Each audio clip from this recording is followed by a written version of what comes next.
ও আম্মা জান, ও মেয়ে ছেলে, কেন কাঁদেন মা? কি হয়েছে মা? আপনার কান্নার কারণটা কি আছে?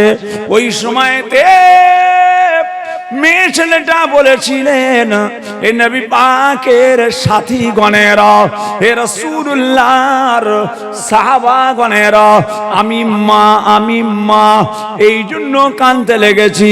আমার একটা বাচ্চা ইন্তেকাল করেছে, আমার একটা ছেলে মারা গিয়েছে, আমার ছেলেটাকে দাফন কাফন করে দেয়া হলো, আমার ছেলেটাকে মাটি মঞ্জুর করে দেয়া হয়েছে, আমার ছেলেটাকে কবর দেয়া হয়ে গিয়েছে।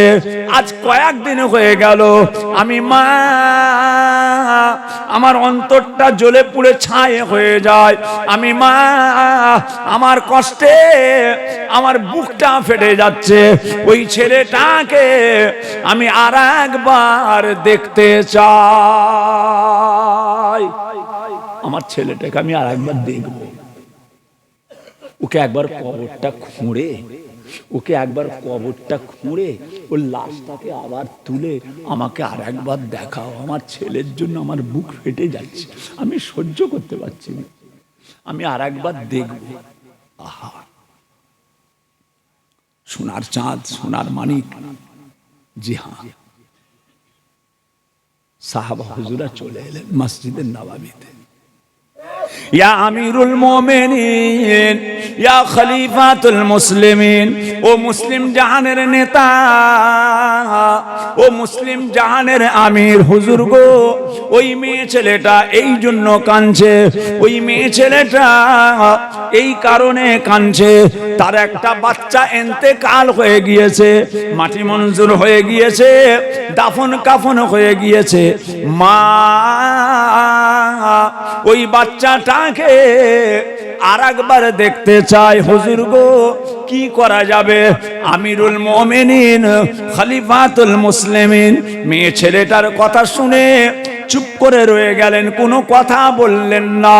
ও সোনার মানিকেরা, কিছুক্ষণ পরে আমিরুল মুমিনিন, খলিফাতুল মুসলিমিন তিনজনা সাহাবা হুজুরকে ডাকলেন। একজনা হলেন হযরত ওমর ফারুক রাদিয়াল্লাহু তাআলা আনহু, আর একজনা হলেন হযরত উসমান গনি জুন্নুরাইন, তিনাকেও ডাকলেন।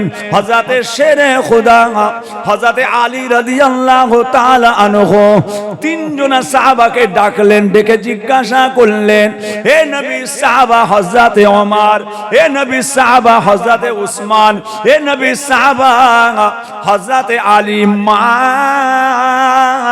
কেঁদে যারে যার হয়ে যায়, মা কেঁদে দেওয়ানা হয়ে যাচ্ছে। তার ছেলেকে দাফন করা হয়ে গেছে, মাটি মঞ্জুর করা হয়ে গেছে, কবর দেয়া হয়ে গেছে। মা চায় তার ছেলেটাকে কবর থেকে তুলে আর একবার দেখাবার জন্য। তোমরা কি বলতে চাও? তোমরা কি বলতে চাও? কবর খোঁড়া যাবে? কবর খোঁড়া যাবে? কবর কি খোঁড়া যাবে? হযরত ওমর চুপ করে গেলেন, হযরত উসমান চুপ করে গেলেন, হযরত আলী রাদিয়াল্লাহু তাআলা আনহু হুজুররা চুপ করে রয়ে গেলেন, একটা কথা বলতে পারলেন না। অবশেষে তিনজনা সাহাবা একসঙ্গে বলেছিলেন, হে আমিরুল মুমিনিন, খলিফাতুল মুসলিমিন হযরত আবু বকর সিদ্দিক রাদিয়াল্লাহু তাআলা আনহু, হুজুর গো, আপনি যেটা করবেন, আপনি যে সিদ্ধান্তটা নেবেন, আমরা তিনজনা আপনার হুকুমটাকে মেনে নেব। আপনি আমাদের আমির, আপনি যেটা করবেন আমরা মেনে নেব। আপনার আদেশটাই সবচেয়ে বড় আদেশ। হযরত সিদ্দিক আকবর কয়েকজন সাহাবাকে বললেন, যাও, মা কাঁদছে, মা কাঁদছে, কবরটা খোঁড়ো, কবরটা খুঁড়ে আর একবার লাশটা কবর থেকে তুলে মাকে দেখিয়ে দাও। যাও যাও, চলে যাও, কবর খোঁড়ো। যে বাবাজি, মানুষ ইন্তেকাল হয়ে যায়, দাফন কাফন হয়ে যায়, আর কবর খোঁড়া যাবে? বিসমিল্লাহি ওয়াবিল্লাহি ওয়াফি সাবিলিল্লাহি ওয়া আলা মিল্লাতি রাসূলুল্লাহ। যে লাশ নামাবার সময় দুয়াটা পড়তে হয়, বিসমিল্লাহে ওয়াবিল্লাহে ওয়াফি সাবিলিল্লাহে ওয়া আলা মিল্লাতে রাসূলুল্লাহ। এই দুয়াটা পড়ে লাশটা কবরে শুইয়ে দিয়ে হাত ছেড়ে দিলেন, মাথার দিকে সুতোটা খুলে দিলেন, বুকের কোমরের দিকের ফাঁসটা খুলে দিলেন, পায়ের দিকের ফাঁসটা খুলে দিলেন, যে আর কবর খোঁড়া যাবে না। জি হ্যাঁ, দোয়া পড়ে ফেলেছেন, আল্লাহ পাক রব্বুল আলামিনের হুকুম অনুযায়ী, শরীয়তের বিধান অনুযায়ী তাকে দাফন দেওয়া হয়ে গেছে রাসূল পাকের মিল্লাতের উপরে, রাসূলুল্লাহর দ্বীনের উপরে, যে দাফন করে দেওয়া হয়েছে। আর তোলা যায় তাতে লাশ, কিন্তু না, মা কাঁদছে। সাহাবা হুজুরা চলে গেলেন, হুকুম পেয়ে গাঁথি নিয়ে কোদাল নিয়ে কবরস্থানে চলে গেলেন। কবর যে কোদাল দিয়ে এক কবরের উপরে, কয়েকদিনের কবর, বেশি দিনের কবর তো নাই, সীমিত দিন, কয়েকদিন, এক কোপ দিয়ে কোদালে করে এক কোদাল মাটি তুলেছে। এক কোদাল মাটি, সামান্য গর্ত হয়েছে, অল্প অল্প। যেমনি গর্তটা হয়েছে দেখা যাচ্ছে ওইখান থেকে একটা আলো, ওইখান থেকে একটা জ্যোতি সোজা ওই কবরের ওই গর্ত থেকে বেরিয়ে সোজা আসমানের দিকে উঠে যাচ্ছে, একদম সোজা উপরে। সাহাবা হুজুরা তো দেখে অবাক, জীবনে তো এরকম জিনিস দেখেনি, তারা জীবনে কোনোদিন দেখেননি।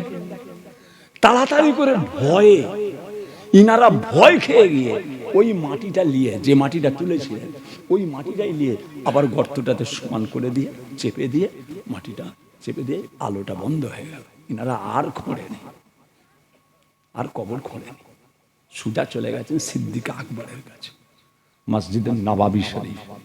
কি গো, কবর খোঁড়া হয়েছে, মাকে দেখিয়েছো?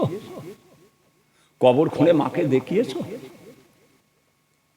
বলার সঙ্গে সঙ্গে সাহাবাগণেরা ওই সময় বলেছিলেন, ইয়া রাসূলুল্লাহ, ইয়া হাবিবাল্লাহ, আমার দয়ার নবীর সাহাবা হযরত আবু বকর সিদ্দিক রাদিয়াল্লাহু তাআলা আনহু, হে আমিরুল মুমিনিন, হুজুর গো, কবর খুঁড়তে গিয়েছিলাম, আর কবর খুঁড়তে গিয়ে দেখতে পেলাম কয়েক কোদাল মাটি তোলার পরে ওই জায়গা থেকে একটা আলো সোজা আসমানের দিকে উঠে যায়। হুজুর, আমরা তাড়াতাড়ি ওখানে মাটিটা নিয়ে আবার সমান করে দিয়েছি, আলোটা বন্ধ হয়ে গিয়েছে। হুজুর, আমরা চলে এসেছি, লাশ তুলতে আমরা পারি না।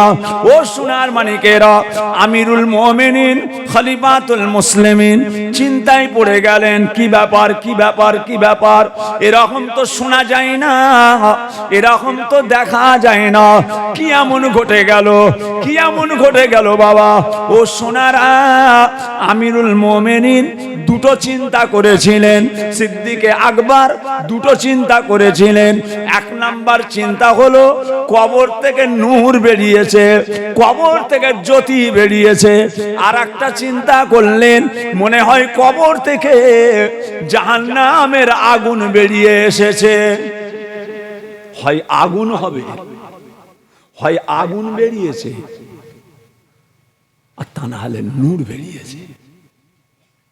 কিন্তু ওখানে তো সিদ্দিক আকবর ছিলেন না, কি জিনিস ঘটেছে সেটা তো সাহাবা হুজুরা জানেন। খুব চিন্তায় পড়ে গেলেন, কি হয়েছে, ওটা কি ঘটলো? সিদ্দিক আকবর চিন্তা করলেন যে গ্রামের লোককে জিজ্ঞাসা করি, পাড়ার লোকগুনকে জিজ্ঞাসা করি, কি বলে এরা। গোটা পাড়ার লোকেদের কাছে গেলেন, মহল্লার মানুষকে জিজ্ঞাসা করলেন, বাবা ছেলেরা, এই বাবাজিরা, ওই যে ছেলেটা মারা গেল, ওই যে ছেলেটা ইন্তেকাল করেছে, কেমন ছেলেটা? যার বাড়িতেই যাই সেই বলে, হুজুর খুব ডেঞ্জারাস। যার বাড়িতেই যায় সেই বলে, হুজুর বড় বদমাইশ ছেলে। তার পাশের বাড়ি যে বলেন, বাবা ছেলেটা কেমন? হুজুর বদমাইশ ছেলে। পাশের বাড়ি গেলেন, ছেলেটা কেমন? হুজুর বদমাইশ। যার বাড়িতেই যাই সেই বলে, হুজুর বড্ড বদমাইশ ছেলে ছিল, ও খুব ডেঞ্জারাস ছেলের কবর। সিদ্দিক আকবর মনে করলেন তাহলে কেসটা উল্টো আছে, তাহলে কবর থেকে আগুনও বেরোতে পারে, কিছু ফাইনাল বলতে পারলেন না।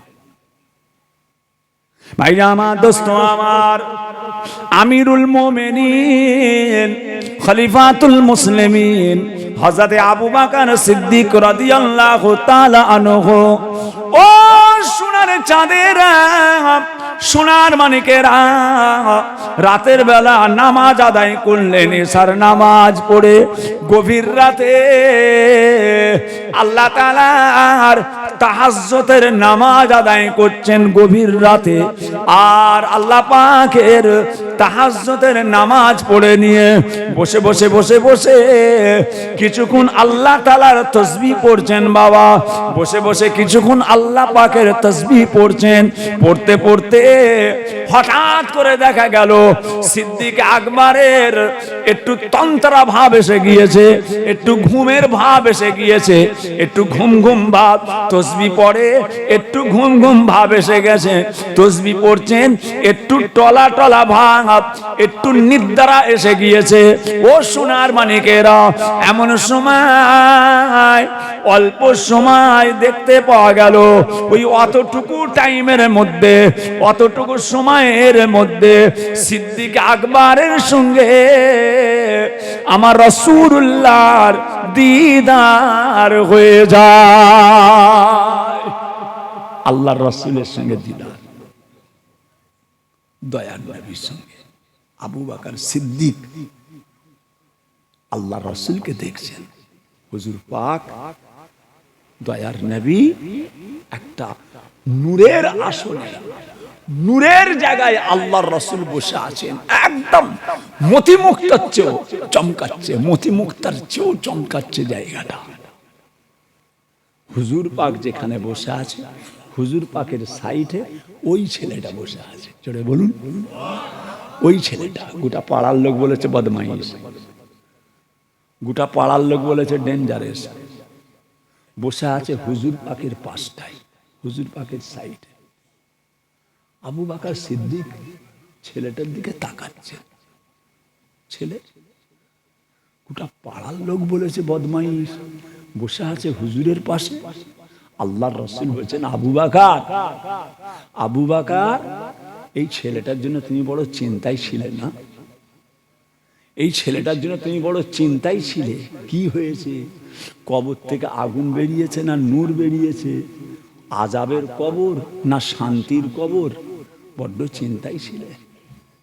বাবা আবু বকর, ও বাবা আবু বকর, আমি রাসূলুল্লাহ আজকে তোমাকে জানিয়ে দেব, আল্লাহর নবী সাল্লাল্লাহু আলাইহি ওয়াসাল্লাম দয়ার নবী আমার সিদ্দিক আকবরকে বলেছিলেন, এ হযরতে আবু বকর শুনে রেখে দেন, জেনে রেখে দেন, এই ছেলেটা বড় বদমাইশ ছেলে, এই ছেলেটা বড় ডেঞ্জারাস ছেলে, বড় বদমাইশ ছেলে। তবে শুনে রেখে দেন, জেনে রেখে দেন, এই ছেলেটা 1 তারিখে রাস্তা দিয়ে যেতে যেতে যেতে যেতে পথের মধ্যে একবার মাত্র তওবা করে নিয়েছে। একবার আল্লাহ তাআলার কাছে তওবা করে নেওয়া, আস্তাগফিরুল্লাহ রাব্বি মিন কুল্লি যামবিন ওয়া আতুবু ইলাইহি লা হাওলা ওয়ালা কুওয়াতা ইল্লা বিল্লাহিল আলিয়্যিল আযীম।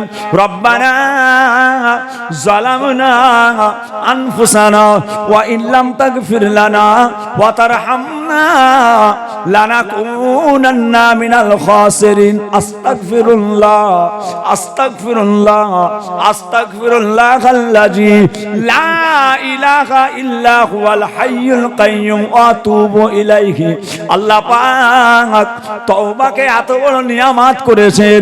ও শোনা, ও শোনা, ও শোনা, আল্লাহর নবী আল্লাহর হাবিব বলেন, যখন কোনো মানুষ নামাজ পড়ার জন্য উযু করে নেয়, যখন কোনো মানুষ আল্লাহ তাআলার নামাজ পড়ার জন্য উযু করে নিয়ে উজু করে নিয়ে যদি কোনো ব্যক্তি একবার পড়ে নেয়, উজু করে নিয়ে যদি কোনো ব্যক্তি একবার পড়ে নেয় আশহাদু আল্লা ইলাহা ইল্লাল্লাহু ওয়াহদাহু লা শারীকা লাহু ওয়া আশহাদু আন্না মুহাম্মাদান আবদুহু ওয়া রাসূলুহু, এই দোয়াটা পড়ার সঙ্গে সঙ্গে আমার আল্লাহ পাক ওই বান্দার জীবনের সমস্ত গুনাহগুলোকে মাফ করে দেয়। আল্লাহ কত বড় দয়াময় যে বেশি বেশি তওবা করা, বেশি বেশি ইস্তেগফার করা। এই জন্য যারা ইলমে তাসাউফ সবক করে আমার পীর কেবলাদের হাতে হাত দিয়ে, যে চিস্তিয়া তরিকা, কাদেরিয়া তরিকা, নকশবন্দ তরিকা, মুজাদ্দিদিয়া তরিকা, দাদা হুজুর তো 4 তরিকার পীর ছিলেন। 4 তরিকার পীর, দাদা পীর। দাদা পীর কেবলার খলিফা আপনাদের পাশে শুয়ে আছেন হযরত আব্দুল খালেক রহমাতুল্লাহ আলাইহি। বড় আল্লাহওয়ালা মানুষ, বড় আল্লাহর মাহবুব বান্দা, বড় আল্লাহর প্রিয় বান্দা। কথা বুঝেছেন না? বড় আল্লাহর ওলি বান্দা, বুজুর্গ। দাদা পীর কেবলাকে আল্লাহ যেমন নিয়ামত করেছিলেন, দাদা পীরের খলিফা বসিরহাট আল্লামা হুজুর, যে আরো সব বড় বড় খলিফা আছে দাদা পীর কেবলার। যাক, সোনার চাঁদ আল্লাহর রসুলের পাশে। আবু বকর তুমি চিন্তাই ছিলে? হ্যাঁ, আমি রসুল পাক বলছি। ওই ছেলেটা রাস্তা দিয়ে যেতে যেতে পাথরের ঠক্কর খেয়ে, আছাড় খেয়ে পড়ে, যেই ছেলেটা ইন্তেকাল হয়ে গেছে। ওই তওবা করেই ইন্তেকাল হয়ে গিয়েছে। ওই তওবা করে ইন্তেকাল হওয়ার জন্য ওই ছেলেটাকে আমার আল্লাহ আমার পাশে জায়গা করে দিয়েছে। তওবা আল্লাহর মস্ত বড় নিয়ামত। তওবা আল্লাহ পাক রব্বুল আলামিনের মস্ত বড় নিয়ামত। আল্লাহ আমাদের তওবা করার মতো সুযোগ দেন। বলুন আল্লাহুম্মা আমিন। গুনাহ হবে বাবা, পিপাসা লাগবে, পিপাসা লাগবে, পানি খাবে। খুব পিপাসা লাগছে, খুব পিপাসা, বোতল খুলে ঢকঢক করে পানি খেলেন, পিপাসা কমে গেল। পিপাসা লাগবে, পানি খাবেন, পিপাসা মিটে যাবে। গুনাহ হয়েছে, তওবা করবেন, আল্লাহ মিটিয়ে দেবে। বলুন সুবহানাল্লাহ। গুনাহ হবে, গুনাহ হবে না? প্রত্যেকের গুনাহ হবে। যে কম বেশি সবাই গুনাহগার, কম বেশি আমরা সবাই গুনাহগার। আল্লাহ পাক যেন আমাদের জীবনের সমস্ত গুনাহগুলোকে আমার আল্লাহ পাক যেন আমাদেরকে মাফ করে দেন। বলুন আল্লাহুম্মা আমিন। জি হ্যাঁ, সোনার মানিকেরা, সোনার চাঁদেরা, দুনিয়া আমাদের চিরকালের জায়গা নয়, চিরদিনের জায়গা নয়। আব্বাজান ছোট হুজুর কেবলা বলতেন, শীত রৌদ্র নানান কষ্ট জড়িত পাথরে নীরবে পড়িয়া আছে কাতারে কাতারে। শীত রৌদ্র নানান কষ্ট জড়িত পাথরে নীরবে পড়িয়া আছে কাতারে কাতারে। অট্টলিকা যদি তোমার আসমানে ঠেকে, তথাপি যেতে হবে মাটির ভিতরে। যত বড়ই উঁচু বিল্ডিং করেন, যত বড় উঁচু বিল্ডিং করেন বাবাজি, আহা সময়ের অপেক্ষা। সময় কেউ জানে না, আল্লাহ জানে। হ্যাঁ, কালকে জোহরের নামাজ পড়ছি দরবারে, জোহরে নামাজ পড়ছি দরবারে, দেখি আমাদের বাবুর্চি সাহেব একটা বকরি, খাসি না বকরি, আর নামাজ পড়ে আমি বসে আছি, নামাজ পড়ে বসে আছি, পাশ দিয়ে বাবুর্চি বকরিটাকে হড়হড় করে টেনে নিয়ে যাচ্ছে। বকরিটাও খুব খুশির সঙ্গেই হাঁটছে। বাবুর্চির হাতে আছে ছুরি, একটা বালতি, একটা ঝেঁকা।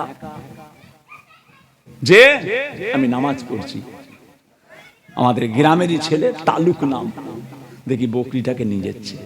বকরিটাকে টেনে টেনে নিয়ে যাচ্ছে জবাই করে বলে। বকরিটা হাঁটতে হাঁটতে যাচ্ছে, বকরিটা জানে ওকে জবাই করতে নিয়ে যাচ্ছে, জানে কোচি জানে, আমি জানতে পারছি ওটাকে জবাই করতে নিয়ে যাচ্ছে। আমি বুঝতে পারছি কি, গলায় দড়ি দিয়ে, হাতে ছুরি, ঝাঁকা, বালতি নিয়ে যাচ্ছে, আর দড়ি ধরে টেনে নিয়ে যাচ্ছে। বকরিটা যাচ্ছে হাঁটতে হাঁটতে, ছুটতে ছুটতেই যাচ্ছে, টেনে টেনে আনন্দের সঙ্গে হাঁটতে। কিন্তু বকরিটা জানে না যে তাকে জবে করতে নিয়ে যাওয়া হচ্ছে, কিন্তু আমি জানি। রাসূল পাক বলছেন, তোমরা নিজেদের মৃত্যু সম্পর্কে যতটা জানো, তোমরা তোমাদের মওত সম্পর্কে যতটা জানো, ওই মওতটা যদি ছাগল, গরু, বকরি, ভেড়া, দুম্বা জানতে পারতো, তাহলে তোমাদের কপালে ওই মোটা মোটা গরুগুলো আর জুটতো না। কুরবানির বাজারে যে ওই ঠ্যাঙের কাছে হাত দিয়ে দেখ না কেমন চর্বি আছে, কথা বুঝেছেন? গরুর সেই ঠ্যাঙের কাছে একটা, এই ট্যাঁকের কাছে, এই ট্যাঁকটার কাছে এক একজন হাত দিয়ে দেখে, কেমন হবে রে, বলে মনে হচ্ছে ভালো চেকনায় হবে। এক বট্টি মানে রুটি দিয়ে যা হবে না, যদি চালের আটা গমের আটা হয়। আল্লাহু আকবার। রাসূল বলছেন, তোমরা নিজেদের মওত সম্পর্কে যতটা জানো, ওই রকম যদি কোনো গরু, বকরি, ভেড়া, উট, দুম্বা, খাসি জানতে পারতো, তাহলে তোমাদের কপালের মোটা মোটা গরু জুটতো না। তারাও সব প্যাকাটির মতো রোগা হয়ে যেত, পাটকাঠির মতো মৃত্যুর কষ্ট জন্য, মওতের জন্য রোগা হয়ে যেত, টেনশনে, চিন্তায়। যে অ্যাকচুয়াল আমাদের ভাববার টাইম নেই যে আমাদেরকে কবরে শুতে হবে। যে নাতি, পুতা, জামাই, বৌমা, ভাগনা, ভাগ্নি, আত্মীয় স্বজন, পাড়া প্রতিবেশী সবাইকে রেখে একদিন সব ছেড়ে চলে যেতে হবে। আব্বাজান ছোট হুজুর কেলা বলতেন, হিন্দুস্তান, পাকিস্তান, তুর্কিস্তান, কবরস্তান। আব্বাজান বলতেন, হিন্দুস্তান, পাকিস্তান, তুর্কিস্তান, কবরস্তান, কবরস্তান, কবরস্তান, সব রেখে। জি হ্যাঁ ভাইজান আমার, দোস্ত আমার, ও আমার দিন দরদিরা, ও আমার আল্লাহওয়ালা গণেরা, সোনার চাঁদেরা, আল্লাহ তাআলার ইবাদতে মশগুল হয়ে যান। আল্লাহ তাআলার নামাজ আদায় করুন, আল্লাহ তাআলার রোজা আদায় করুন, আল্লাহ তাআলার হুকুম অনুযায়ী যাকাত আদায় করুন, আল্লাহ তাআলার শরীয়ত মতো চলুন। জায়েজ নাজায়েজ, হালাল হারাম, পাক না পাক, আল্লাহ পাক যেটা হুকুম করেছে ওটাকে মেনে নেন। আল্লাহ যেটা নিষেধ করে দিয়েছেন ওটাকে বর্জন করতে হবে। বাবা সোনারা, ও সোনার মানিকেরা, যখন মানুষ ইন্তেকাল হয়ে যায়, তাকে লাশ শুইয়ে কবরে দিয়ে বাঁশ দাঁড় করিয়ে দিল, বাঁশ দিয়ে, তালপাতা দিয়ে, খড় দিয়ে, প্লাস্টিক দিয়ে আর চাটাই দিয়ে ভালো করে টাইট করে দেয়, ভালো করে টাইট করে দিল। ও সোনারা, কবরে মাটি দিয়ে যে যার আস্তে আস্তে চলে যায়। কিতাবের মধ্যে পাওয়া যায়, যখন কোনো মানুষ ইন্তেকাল হয়ে গেল, কবরে মাটি দেয়, লোকগুলো হেঁটে হেঁটে চলে যায়, নাতি চলে যায়, পুতা চলে যায়, ভাইপো চলে যায়, ভাগনা চলে যায়, জামাই চলে যায়, ইমাম চলে গেল, মুয়াজ্জিন চলে গেল, হাফেজ মাওলানা চলে গেল। কিতাবের মধ্যে এসেছে, তাদের পায়ের আওয়াজটা কবরবাসী শুনতে পাই, চলে গেল, চলে গেল, চলে গেল, চলে গেল, চলে গেল, চলে গেল। কেউ আমার কাছে থাকলো না, কেউ আমার কাছে থাকলো না, সবাই আমায় রেখে চলে গেল। ও সোনার মানিকেরা, ওই জায়গাতে আপনার কাছে আমার আল্লাহ পাক ছাড়া আর কেউই নাই। আল্লাহ, আল্লাহ কত পবিত্র নাম, কত মুতাবাররাক নাম, কত নিয়ামতপূর্ণ নাম। আল্লাহ, আল্লাহ, আল্লাহ। যে যখন কোনো মানুষ একবার আল্লাহ বলে ডাকে, আমার আল্লাহ সেই বান্দার উপরে এত খুশি হয়ে যায়, যখন কোনো মানুষ একবার আল্লাহ বলে ডাকে আমার আল্লাহ সেই বান্দার উপরে এত খুশি হয়ে যায়। আমার আল্লাহ পাক নবী সুলাইমান আলাইহিস সালামকে আল্লাহ বাদশাহী দিয়েছিলেন। নবী সুলাইমান সাল্লাম বাদশাহ ছিলেন। উনার বাদশাহীর যতটা মূল্য, উনার বাদশাহীর যতটা মূল্য, কোনো মানুষ যখন একবার আল্লাহ বলে, নবী সুলাইমান সাল্লামের বাদশাহীর চাইতে আরো বেশি নিয়ামত আল্লাহ সে বান্দাকে দান করে দেয়। আল্লাহ কত পবিত্র নাম, কত মুতাবাররাক নাম, কত নিয়ামতপূর্ণ নাম। হ্যাঁ, কত কষ্ট করে ভাতটা তোমার সামনে এসেছে, কত কষ্ট করে রুটিটা তোমার সামনে এলো জানো? হ্যাঁ, রুটিটা কত কষ্ট করে এসেছে, ভাতটা কত কষ্ট করে এসেছে, হ্যাঁ জানা আছে? মেশিনে দিয়ে তাকে কুটিয়ে, তাকে গরম পানিতে দিয়ে খামির করে, তাকে বেলে, তারপর আগুনের তাওয়াতে সেঁকে সেঁকে সেঁকে কত কষ্ট তার, কত কষ্ট তার। সব কষ্ট সহ্য করে তোমার মুখে প্লেটের সামনে এসেছে, তুমি তাকে ছিঁড়ে খাচ্ছ। রুটি কেঁদে কেঁদে বলছে, ওরে তুই আমার কষ্টটা জানিস? রুটি বলছে, তুই আমার কষ্টটা জানিস? আমি তোর সামনে কত কষ্ট করে এসেছি।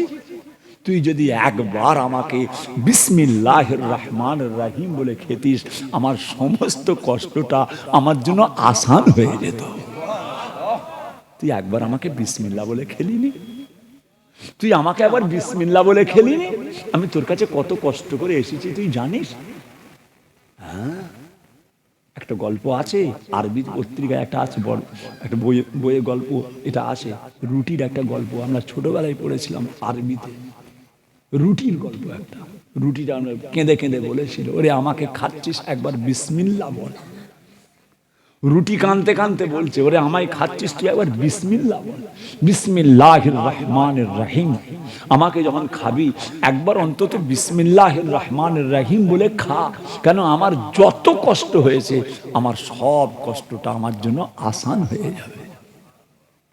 জি, খাবার সময় বিসমিল্লাহ রহমান রহিম পর্যন্ত আমাদের বলার টাইম নেই, খাওয়ার শেষে আলহামদুলিল্লাহ পর্যন্ত বলার টাইম নেই। এত ব্যস্ত, এত বিজি, এত চাপ, এত চাপ বাবাজি। আহা, কোন মুহূর্তে আল্লাহ পাক ডেকে নেবে, সব চাপ হালকা। আব্বাজান ছোট হুজুর কেলা বলতেন, কেউ কারো না ভবের মাঝে, কেউ কারো যে হইবে না, কেউ কারো আর দুঃখ যে গো বক্ষ পেতে লইবে না। কেউ কারো না ভবের মাঝে, কেউ কারো যে হইবে না, কেউ কারো আর দুঃখ যে গো বক্ষ পেতে লইবে না। মাতা পিতা ছাড়া হবে দুঃখের ভাগী কেউ না হবে, ভাই বিরাদার বন্ধু সবে কেউ যে ফিরে দেখবে না। একা যেমন আইলি তেমন একা চলে যাইবি রে, একা যেমন আইলি তেমন একা চলে যাইবি রে। ঘোর প্রেমের বাজারে তুই সঙ্গী কোথায় পাইবি রে। একটা দুটো মানুষ, হাজার হাজার কোটি কোটি মানুষ, লক্ষ লক্ষ কোটি কোটি। কিয়ামতের ময়দান, দুনিয়ায় যত মানুষ এসেছে সব একসঙ্গে কিয়ামতে তো দাঁড়াবে। দুনিয়ায় যত মানুষ এসেছে সব তো কিয়ামতে দাঁড়াবে। তখন তাহের ভাই অত কোটি মানুষের মধ্যে কোথা থাকবে? তোমাদের ইমাম, তোমাদের মৌলানা সাহেব, তোমাদের গ্রামবাসী কোথা কে কখন কোথা পড়ে থাকবে? তার ঠিক আছে, একটা দুটো মানুষ, আল্লাহ মাফ করে। আল্লাহ জীবনের গুনাহ মাফ করে দেন, আল্লাহ জীবনের গুনাহ মাফ করে দেন, আল্লাহ জীবনের গুনাহ মাফ করে দেন, আল্লাহ জীবনের গুনাহ মাফ করে। বলুন আল্লাহুম্মা আমিন। সকলের বাচ্চা কাচ্চা, ছেলে পুলে, নাতি পুত, আল্লাহ সকলকে ভালো রাখেন। তার সঙ্গে আল্লাহ পাক আমাকে, আমার বাচ্চাদের, আমার বাচ্চার বাচ্চা, আল্লাহ সকলকে, আল্লাহ যতদিন দুনিয়া থাকবে আল্লাহ সকলকে আপনি হেফাজত করবেন। বলুন আমিন। আল্লাহ হেফাজত করেন। বাবাজিরা আসেন সকলে মিলে আল্লাহ পাকের সামনে দাঁড়িয়ে হুজুরের দরবারে, রাহমাতাল লিল আলামিনের দরবারে একটু সালাম। ইয়া নবী সালামু আলাইকা ইয়া রাসূল।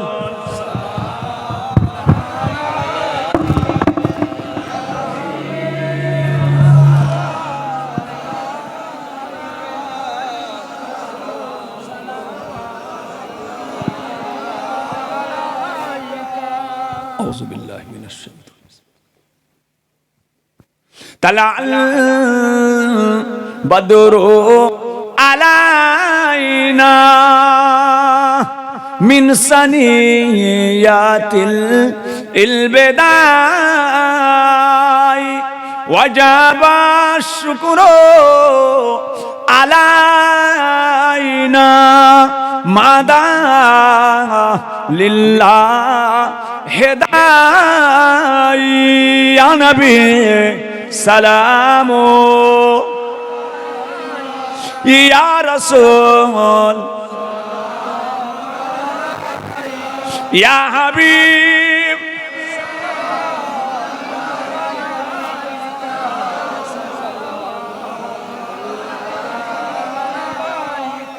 আপে সুলতানে এ মদীনা মোহাব্বতে वहियो सकीना नूर से मामू और सीना मिस्क से बेहतर पसीना या नबी सलामो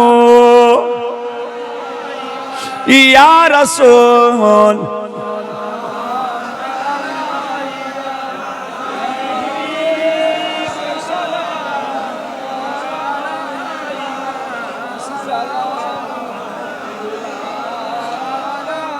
या हबीबी या मुहम्मद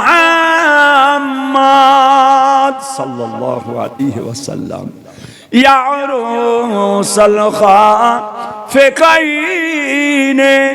या मुमय्यद या मुमज्जद या इमाम अल क़िबलतैन या नबी सलामु अलैका या रसूल या हबीब सलावतुल्लाह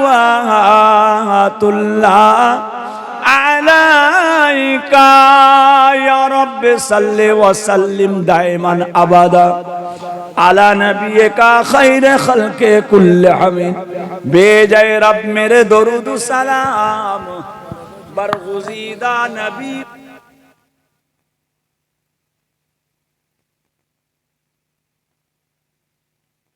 शवद्दुजा बेजमालिही हसनत जमीओ खुसालिही सल्लु अलैहि व आलिही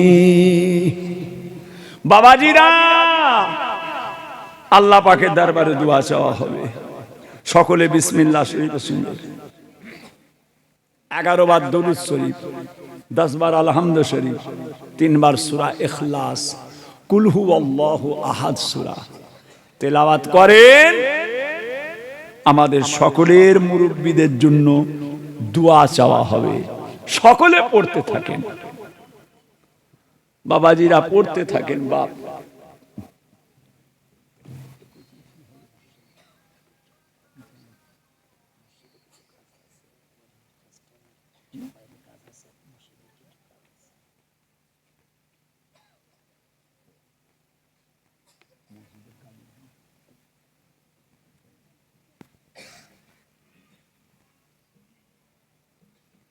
আল্লাহু আকবার আস্তাগফিরুল্লাহ